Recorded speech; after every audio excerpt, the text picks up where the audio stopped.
Telangana set में पूछे गए उर्दू के कुछ अहम सवालात को हम लोग डिस्कस कर रहे हैं। ये उर्दू के सभी कम्पिटिटिव एग्जाम के लिए बहुत ही ज़्यादा अहम है। पहला सवाल कि मगरबी हिंदी का ताल्लुक बराह रास्त किस अपभ्रंश से है? तो मगरबी हिंदी का ताल्लुक शौर सेनी अपभ्रंश से है। मगरबी हिंदी में 5 बोलियां हैं: ब्रज भाषा, खड़ी बोली, बुंदेली, कन्नौजी और हरियाणवी। अगले सवाल में पूछा जा रहा है कि संस्कृत जबान का ताल्लुक किस लिसानी ग्रोह से है? तो जो संस्कृत जबान है इसका ताल्लुक हिंद आर्याई जबानों के खानदान से है। मगरबी हिंदी की कितनी बोलियां? तो अभी हमने बताई 5: खड़ी बोली, ब्रजभाषा, बुंदेली, कन्नौजी और हरियाणवी। ग्रियर्सन ने मगरबी हिंदी की बोलियों का तौहीन किया था। शुमाली हिंद में आर्यों की आमद के सबब जिस जबान की नशोनुमा हुई उसे हम क्या कहते हैं? तो उसे हम वैदिक संस्कृत कहते हैं, यानी कि तीसरा वाला ऑप्शन सही है। उर्दू का ताल्लुक ब्रज भाषा से होने का नजरिया किसने पेश किया? देखो, मसूद हुसैन खान ने यह नजरिया पेश किया कि उर्दू पंजाब में पैदा हुई। मसूद हुसैन खान का मानना यह है कि दिल्ली और नवाहे दिल्ली में उर्दू की पैदाइश हुई, जबकि सैयद सुलेमान नदवी का मानना यह है कि सरजमीन सिंध पे उर्दू की पैदाइश हुई।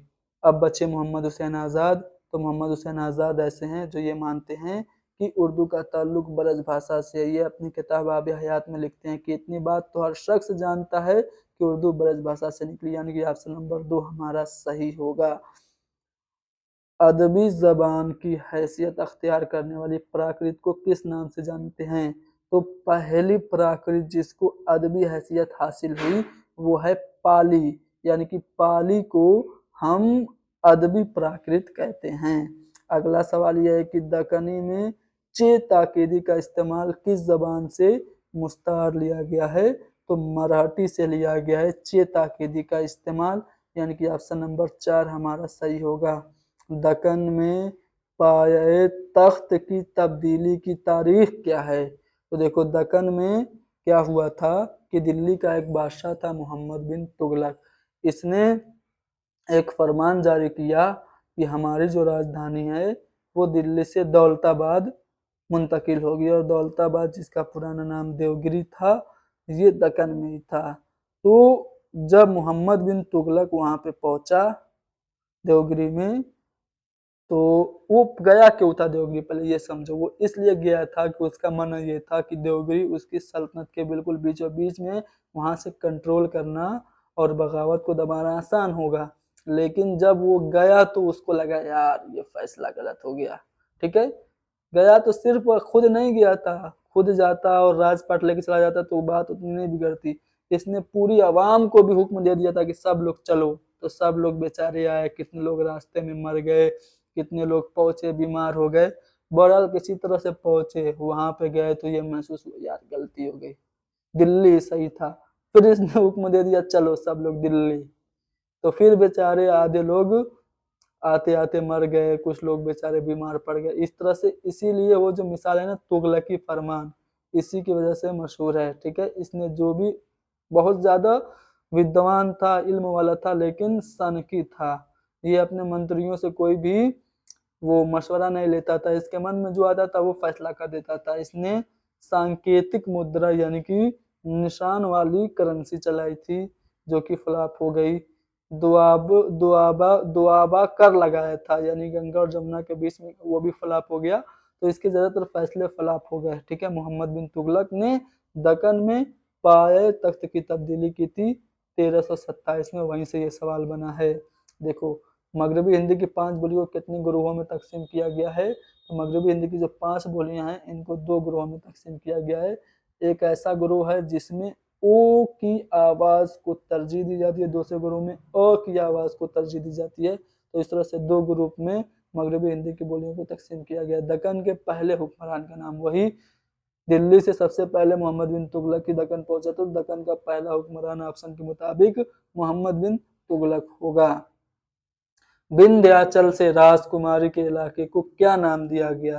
तो विंध्याचल से राजकुमारी का जो इलाका है इसको हम दक्कन का नाम देते हैं। ठीक है, अगले सवाल में अगर किसी लफ्ज में 2 माकूसी आवाजें पाई जाती हों, माकूसी आवाज समझते हैं, जैसे ये है ना, इसके ऊपर ऐसे लगा दोगे, ये छोटा सा तो बना दोगे तो ये माकूसी आवाज हो जाएगी।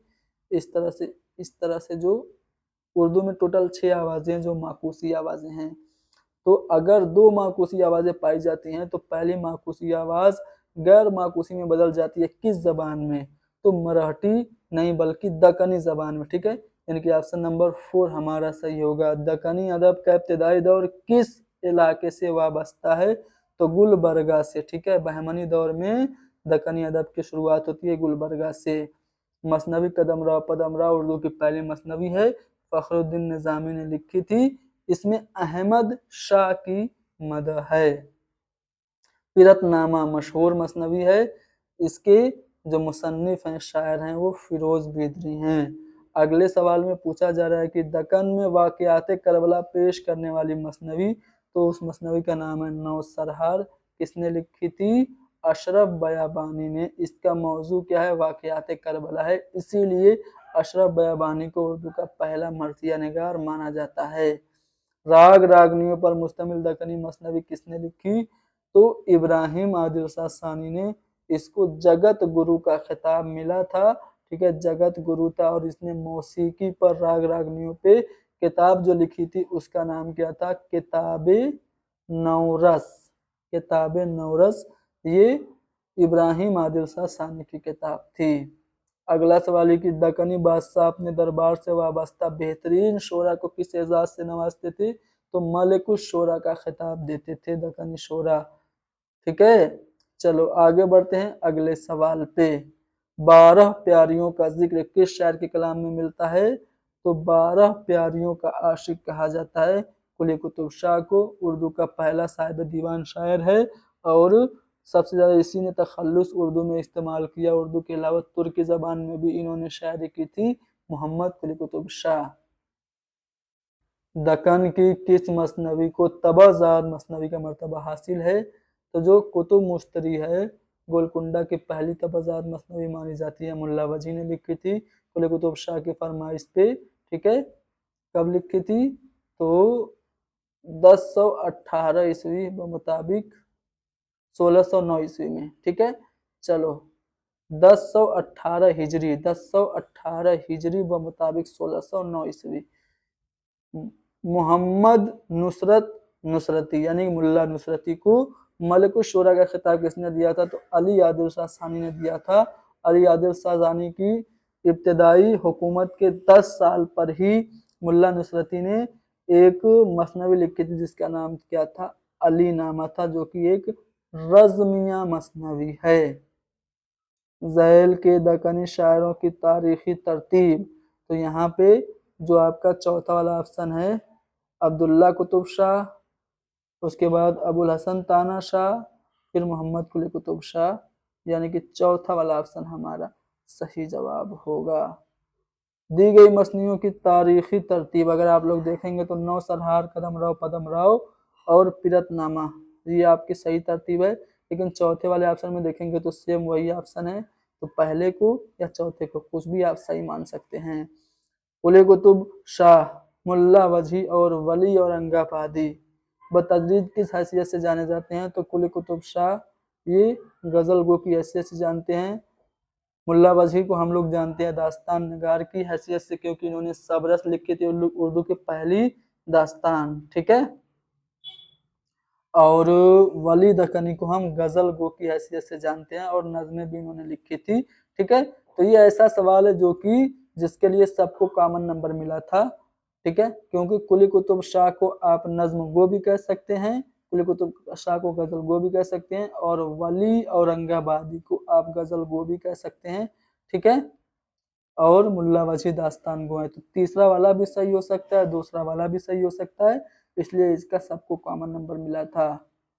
दास्तान सबरस में रस किस फन की नुमाइंदगी करता है? तो मौसीकी, ठीक है, मौसीकी की नुमाइंदगी करता है रस। अगला सवाल की तशबीब किस सिनफ़े सुखन के अज्जा में शामिल है? तो तशबीब, गुरेज, मदह, दुआ और मुद्दा ये सभी कसीदा के अज्जाए तरकीबी हैं। सेहरुल बयान के मानी क्या है? तो सेहरुल बयान के मानी है बयान का जादू। ये एक मशहूर मसनवी है मीर हसन की, ठीक है ना। अगले सवाल में पूछा जाए गुलजार नसीम की कहानी की अहम किरदारों की निशानदेही कीजिए।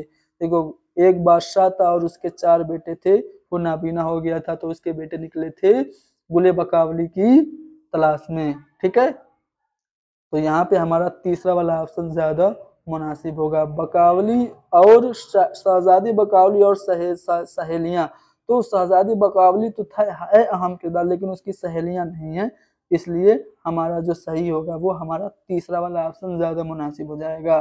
बिकट कहानी के मुसन्निफ का नाम क्या मीर हसन निजामी है, मुल्ला वजी या फिर अफजल है? तो अफजल पानीपती या अफजल झंझानवी ये हैं बिकट कहानी जो कि 12 मासा है इसके मुसन्निफ।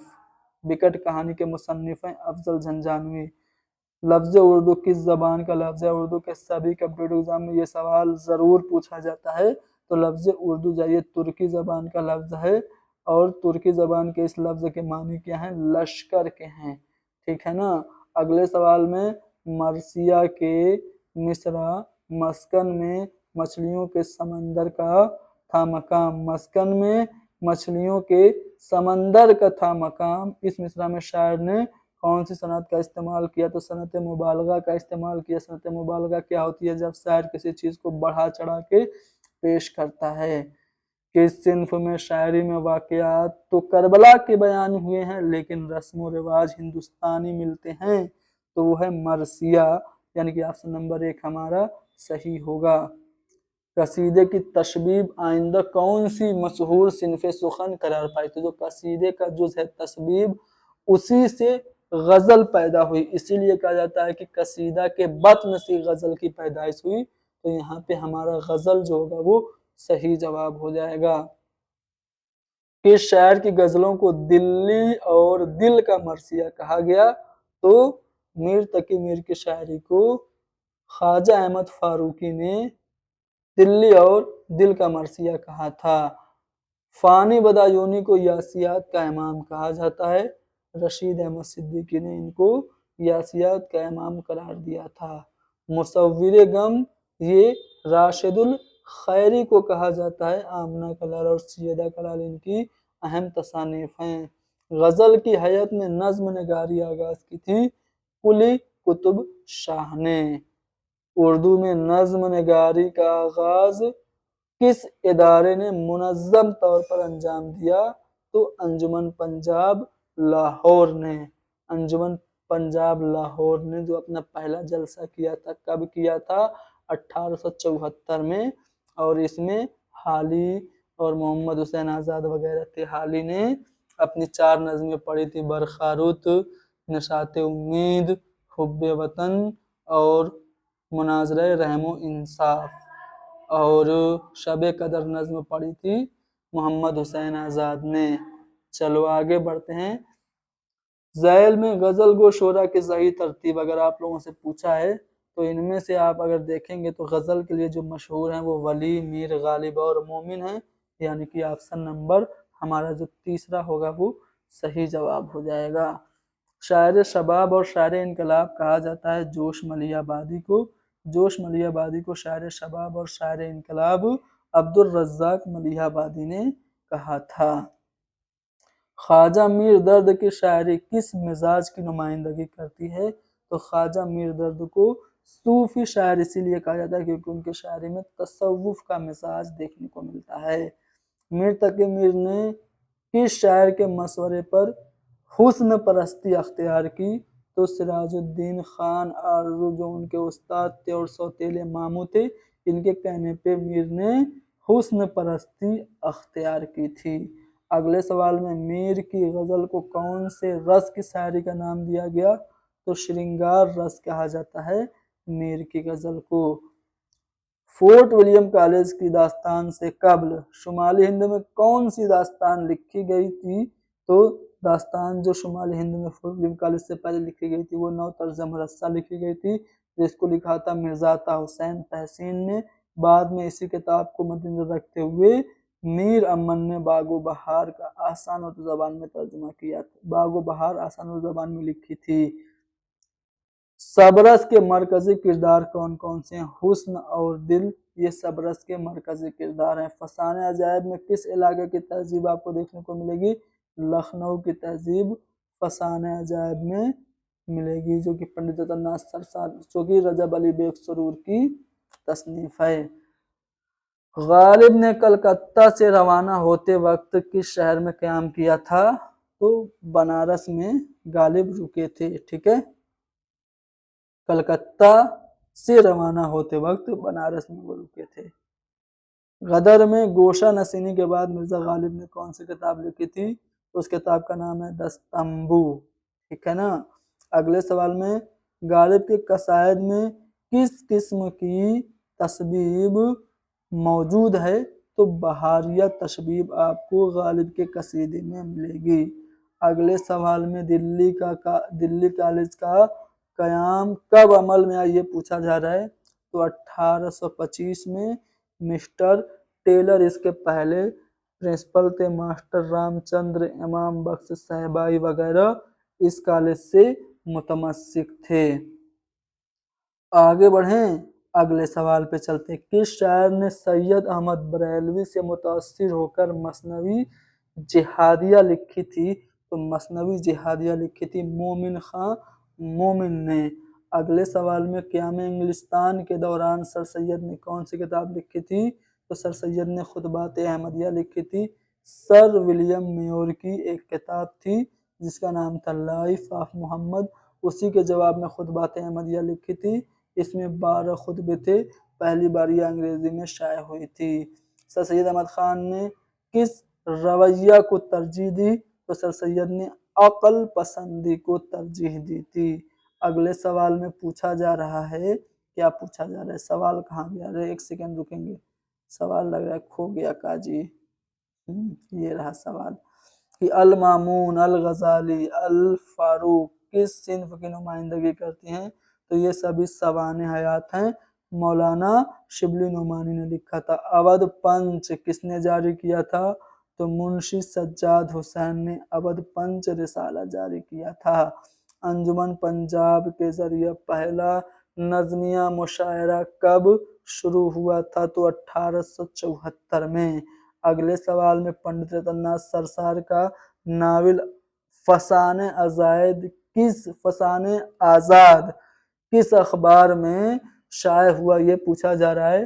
तो अवध पंच अखबार में फसाने आजाद शाये हुआ था। अगले सवाल में ड्रामे का फरोग किस किस्म की कंपनियों से हुआ ये पूछा गया है। तो थिएटर कंपनियों से ड्रामे का आगाज हुआ। अगला सवाल क्या है? अब्दुल हलीम शरर का शाहकार नावल कौन है? फिरदौसे बरी है अब्दुल हलीम का शाहकार नावल। इसके अलावा गुलिस्ता लखनऊ इनकी मशहूर तसनीफ है जो पूछी जाती है। एक चादर मैलिसी के जरिए और नस्र में किस सिन्फ का आगाज हुआ? तो नॉवेल्ट का आगाज हुआ। ये बेदी का नॉवेल्ट है। शऊर की रो की तकनीक कुतुबुल हैदर के किस नावल में इस्तेमाल की गई है? तो आग के दरिया में इस्तेमाल की गई है। आग के दरिया में टी.एस. एलियट के अशार स्टार्टिंग में देखने को आपको मिलेंगे। आग का दरिया का आगाज किस शहर के ऐद जर्री से होता है? तो पाटलिपुत्र के ऐद जर्री से आगाज होता है नावल आग के दरिया का। किस बादशाह के जमाने में दाग दहलवी को हैदराबाद में क़याम का मौका मुयस्सर हुआ था? तो मीर महबूब अली खां के ज़माने में ये हैदराबाद में थे दाग दहलवी। किस नावल को कुतुबुल हैदर ने फैमिली सागा के तौर पर पेश किया है? तो फैमिली सागा के तौर पर गर्दिशे रंगे चमन को कुतुबुल हैदर ने पेश किया है। आमिर मीनाई का पहला दीवान जो है वो मिरातुल गैब के नाम से जाना जाता है। किस शायर ने रूठने और तगाफुल बरतने को अपनी गज़लों का हिस्सा बनाया है? तो हसरत मोहानी ने रूठने और तगाफुल बरतने को अपनी गज़लों का हिस्सा बनाया। ठीक है। अगले सवाल में किस शायर ने हुस्न को तौफीक है गुनाह नहीं ये कहा है? तो वो हैं आपके फिराक गोरखपुरी। ठीक है। वो कौन सा शायर है जिसकी गज़लों में इश्क अर्जी है माँ वराई नहीं? तो वो हैं जिगर मुरादाबादी। किस तहरीक की वजह से उर्दू में नज़्म को फ़रोग हासिल हुआ? तो इसमें अगर आप लोग जदीद नज़्म पूछता तो अंजुमन पंजाब लाहौर भी ऑप्शन में होता, लेकिन सिर्फ नज़्म पूछा है तो यहाँ हम तरक्की पसंद तहरीक को सही जवाब मानेंगे। ऑप्शन नंबर हमारा जो होगा वो सी सही हो जाएगा। चलो, हल्के अरबाब ज़ौक़ के अदीबों ने किस तरीका को नापसंद किया? तो प्रोपेगेंडा और तबलीग को नापसंद करते थे। 1939 में हल्के अरबाब ज़ौक़ बना था, पुराना नाम मजलिस दास्तान गोया था। इसकी पहली बैठक ज़मीर जामई के घर हुई थी। हल्के अरबाब ज़ौक़ से पहले से दरगाह क्या नाम था? पूछ दिया ना, तो मजलिस दास्तान गोया इसका नाम था। अगला सवाल ये कि हैदराबाद में जोश मलियाबादी की वाबस्तगी मुंतज़िल में से किससे थी? तो दारुत तर्जुमा की मुलाजमत करते थे जोश मलियाबादी। आ रहा है समझ में कि नहीं समझ में आ रहा है? चलो, दस्ते सबा किस शायर का मजमूए कलाम है? तो फैज़ अहमद फैज़ का मजमूए कलाम है। नून मीम राशिद की नज़मों पर किस तहरीक के असरात नुमाया हैं? तो नून मीम राशिद हल्के अरबाब ज़ौक़ से वाबस्ता थे, तो हल्के अरबाब ज़ौक़ का असर उनकी नज़मों पर नुमाया है। ला इंसान किस शायर का मजमूआ है? ला इंसान, ईरान में अजनबी, ठीक है, मावरा, ये सभी शेरी मजमूए नून मीम राशिद के हैं। चलो, मीरा जी ने अपने शायरी में किस किस्म की नज़मों पर तवज्जो दी? तो नेचुरल और पाबंद नज़मों पे मीरा जी ने खास तवज्जो दी थी। अगला सवाल यह है कि मसनवी शेरुल बयान में बेनज़ीर को कौन सी परी कैद कर लेती है? तो लाल परी बेनज़ीर को कैद करती है। किस इदारे के अमल से शेरुल बयान की कहानी आगे बढ़ी? किस किरदार के अमल से? जो किरदार है वो है शहजादी बद्र मुनीर के अमल से शेरुल बयान की किरदार शेरुल बयान की कहानी आगे बढ़ी। फजल की करबल कथा का मौजू वाक़यात करबला है। ठीक है, ये रौज़तुश शुहदा का तर्जुमा है। ठीक है, शुमाल हिंद की पहली दास्तान का नाम क्या है? तो चमनिस्तान बरक़ात है। बागो बहार से पहले उर्दू की कौन सी किताब लिखी गई? तो नौ तर्ज मुरस्सा लिखी गई, मिर्ज़ा अता हुसैन तहसीन ने लिखी थी। अब्दुल हलीम शरर ने किस अंग्रेज़ नावल निगार के अंदाज को कबूल किया? तो अब्दुल हलीम शरर ने वाल्टर स्कॉट, जो ऑप्शन 2 में है, वाल्टर स्कॉट के अंदाज को कबूल किया। हाली ने मुसद्दस मद्दो जज़र इस्लाम किसके ईमा पर लिखी? तो सर सैयद अहमद ख़ान की फरमाइश पर लिखी थी, और सर सैयद अहमद ख़ान को इस बात का बहुत नाज भी था। तज़किरों में तनकीद का रुझान किस अंदाज से मौजूद है? कलाम पर इस्लाह, या फिर कलाम के इंतखाब, कलाम की तसरीह, या फिर सवाने हयात। तो यहाँ पे हमारा जो दूसरा वाला ऑप्शन है वो सही होना चाहिए। बाकी इससे मुतालिक आपका क्या मानना है? आपको सही जवाब पता हो तो कमेंट में लिख दो। अगला सवाल ये है कि निकातुश-शोरा के मुकाबले में, निकातुश-शोरा मीर तकी मीर ने लिखा तज़किरा, इसके मुकाबले में मीर हसन ने कौन सा तज़किरा जारी किया था? तो वह है तज़किरा शोराए उर्दू, यानी कि ऑप्शन नंबर 2 हमारा सही होगा। उर्दू तनकीद का बाकायदा अव्वलीन नक्श-निगार किसे करार दिया जाता है? तो अल्ताफ़ हुसैन हाली की किताब मुक़द्दमे शेर व शायरी को उर्दू का पहला बाकायदा अव्वलीन नक्श करार दिया जाता है, और इसे उर्दू शायरी का मंसूर या मैनिफेस्टो कहा था। किसने? किसने? एहतशाम हुसैन ने, या फिर आले अहमद सरूर ने? किसने? आले अहमद सरूर ने। ठीक है, चलो आगे बढ़ते हैं। मौलवी अब्दुल हक का तहकीकी शोर किस किस्म की तनकीद को पसंद करता है? तो वो है आपका तअस्सुराती तनकीद। मसूद हुसैन रिजवी अदीब ने तनकीद के किन दो रवैयों को कबूल किया? तो इसमें दो ऑप्शन आपके सही हैं। एक सेकेंड, ये मेरे ख्याल से थोड़ा सा मिनिमाइज हो गया था। हाँ, तो मसूद हसन रिजवी अदीब ने तनकीद के दो रवैयों को कबूल किया, और वो है नए रुझानात और जदीद ख्यालात, साथ ही साथ सुखन फामी और सुखन संजी को भी। यानी कि यहाँ पे दो ऑप्शन सही हैं, आयोग ने भी दो ऑप्शन इसके सही माने हैं। उर्दू के किस अदीब ने मगरबी तर्ज जिंदगी को पसंद किया? तो मगरबी तर्ज ज़िंदगी को सर सैयद अहमद ख़ान ने पसंद किया। एहतिसाम हुसैन ने तनकीद के किस अमल को ज़रूरी करार दिया? तो वो है तर्जुमानी। अगले सवाल में पूछा जा रहा है कि आले अहमद सरूर ने तनकीद से किस हुसूल को ज़रूरी समझा?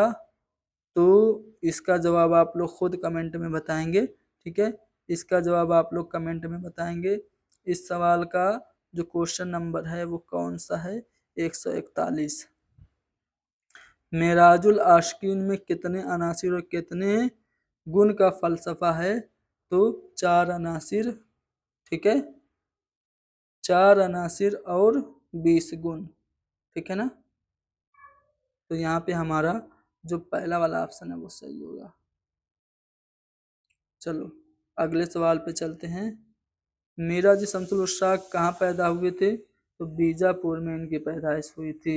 अली नामा और खावरनामा, देखो अली नामा तो नुसरती की है, खावरनामा रुस्तमी की है। तो यहाँ पे तीसरा वाला ऑप्शन हमारा सही होगा। गोरे गरीबा, ठीक है, नज़म तबातबाई ने, ठीक है, मिल्टन की जो मशहूर नज़म है इन अ कंट्री चर्चयार्ड, उसका तर्जुमा किया था। तो ऑप्शन नंबर सी सही होगा। An elegy written in a country churchyard इसका पूरा नाम है। विलेज चर्चयार्ड के नाम से भी इसको जाना जाता है। उर्दू में लिखे गए पहले सफ़रनामा का नाम क्या था? तो अजायबात फ़रंग, यूसुफ का कंबल पोस्ट ने लिखा था। उर्दू का पहला सफ़रनामा है, 1847 में ये शाये हुआ था। अगला सवाल यह है कि दास्तान रानी केतकी का हीरो कौन सा है? तो कुंवर उदय भान, ठीक है। नज़ीर अकबराबादी की शायरी और ज़िंदगी को किस ड्रामा निगार ने पेश किया है? तो नज़ीर अकबराबादी की शायरी और ज़िंदगी को हबीब तनवीर ने आगरा बाजार के नाम से एक ड्रामा लिख के पेश किया है, ठीक है। तो आगरा बाजार हबीब तनवीर का ड्रामा है और इसमें नज़ीर की शायरी और ज़िंदगी के पहलू आपको देखने को मिलेंगे। मौलाना आज़ाद ने अहमदनगर जेल में, किला अहमदनगर जेल में जो खतूत लिखे वो किस मजमूए में शामिल हैं? गुबार खातिर में।